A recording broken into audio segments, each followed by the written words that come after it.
And that leads us into something that we wanted to take a focus on, is that part of increasing leads is being able to see what's happening on your website. And one of the factors that we pay attention to a lot is something called bounce rate. Now, how do you even begin to describe that? Well, if you have a tracking tool such as Google Analytics, which is a free software from Google, you can actually see whenever somebody comes to your website. Now, they don't go further on into your website and they leave. It's called a bounce. Okay. Now, the bounce rate is one of those quality metrics that get tossed around in a lot of search engine circles. People are saying that, well, this is how XYZ will reduce this bounce rate. Well, I beg the point that maybe bounce rate can be highly negative, that they're just not finding what people are what they're looking for whenever the traffic comes to your website, or maybe they're finding exactly what they want. Here's a quiz for you. What's that? So, I have event tracking on my site where I track when someone mouses over a menu or something. Okay. I go to the site, I mouse over, I don't like what I see, I leave. Is it a bounce? It is. No. It's not. Can I just say, no. Maybe it's an assumption. Google Analytics says any activity that goes into analytics is not a bounce.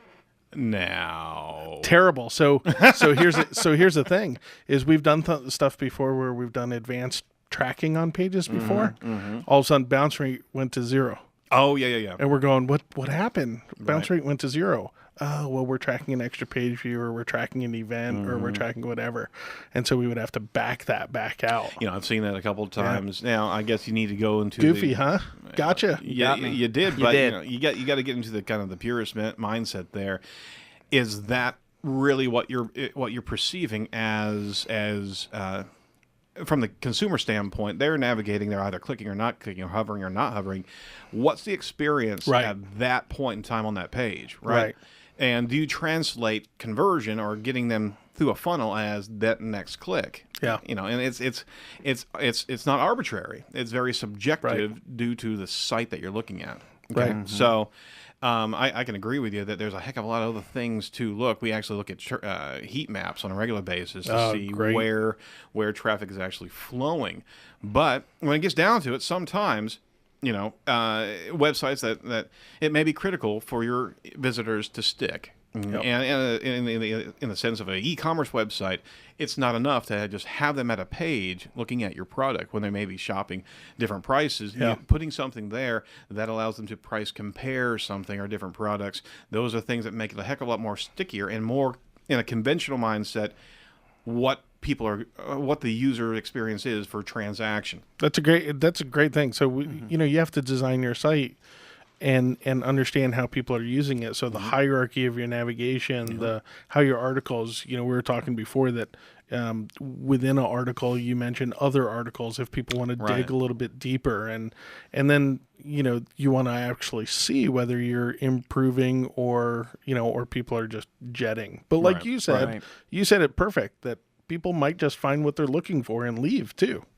Exactly. And therefore, a bounce rate, high or low, is subject to interpretation on what the consumer intent is. So what we want to do is, let's just say in the classical sense, is that you've got widget A to sell, or wanting to get a lead coming through your site, and people are bouncing before even getting to that form to fill out.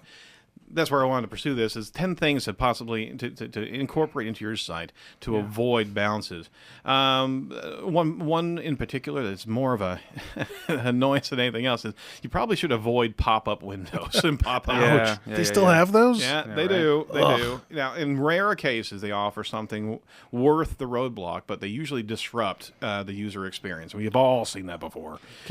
Just before we get back into these, I wanted to make sure that if you're a small business and you've got only a few hundred a month coming in, quite possibly you may be seeing your own visits to the website. Very good point. A filter in Google Analytics. You can filter your own IP address to make sure that you visiting your site are not messing up the analytics. That's probably the biggest point in this entire segment. Thank you for offering that, because if you don't know, if you can't filter out your own, and on top of that, if you actually pull up your own website as almost like your home page for your computers or all your computers in your site, And if you're looking at that traffic, you're skewing. You're part of it. Yeah, you are part of it, and you're skewing it, so you're skewing the data too.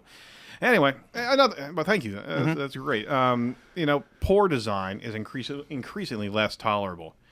I'm not talking about gradients and drop shadows. Design now kind of transcends the whole user experience, or content needs to be attractive in both terms of graphical treatments and readability. Now, I can't stress that enough. Readability. And you need to be able to not have tomes of text on a page. That's going to...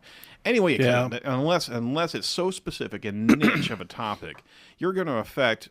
People do not read websites the way they read a book. Lots of studies on this. High contrast. Absolutely. You want a high contrast between your background and foreground. That's and right. then I've read that darker backgrounds actually stop people from reading more. That's right. But it's a good photo.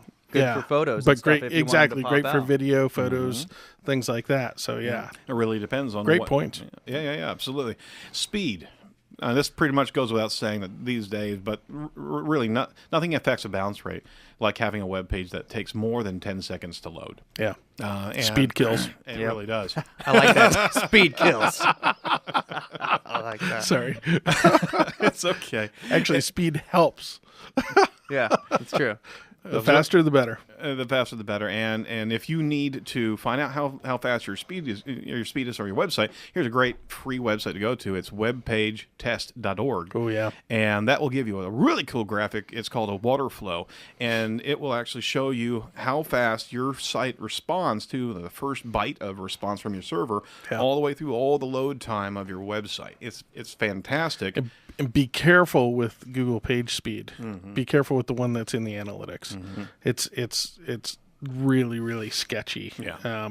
Why would you say that? Is that because if you compare it to one of these waterfall ones, like Pingdom has one too, a free one, awesome. and they test from different parts of the world Right. and different parts of the country, and different speeds too. And what we've noticed is that Google's page speed is always just drastically off, Slower. and it's something with the way that they load their script and who's actually utilizing it, because not every user is measuring page speed, with analytics. Yeah. So it's really funky. Yeah, good I'd warning. really go find some other tools. That The are other out one there. too, and to your point, back on design, is if you have a lot of stuff, if you have a heavy site on a lot of stuff, is you can do things called like post loading, and so you can load the page instantaneously on what you want that person to see, but other stuff like Twitter buttons and things like that, you can make appear later. Yep. So some of these tools will tell you, well, your page is really slow, but it's really fast. Yeah. Because you're post loading all that stuff. Yep. It's how fast you get that content in front of someone. Yep. Another point real quick is your website mobile usable, right? Websites can still be effective as long as content can be accessed and used from a mobile device or a tablet. Furthermore, mobile usability does not necessarily mean from a design capability or an accessibility standpoint.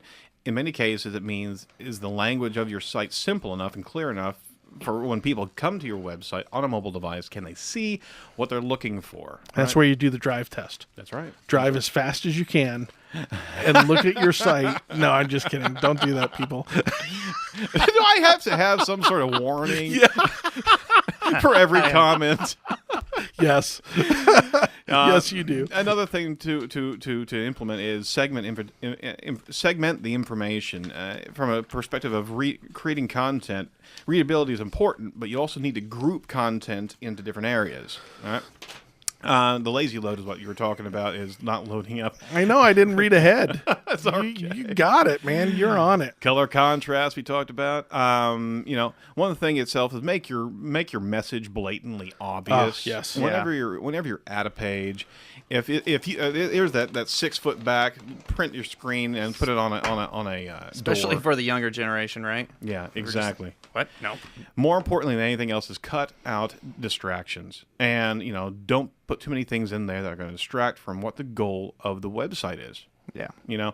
So quickly, some elements to look at: speed, customer intent, avoid distractions, mobile use, and make it readable.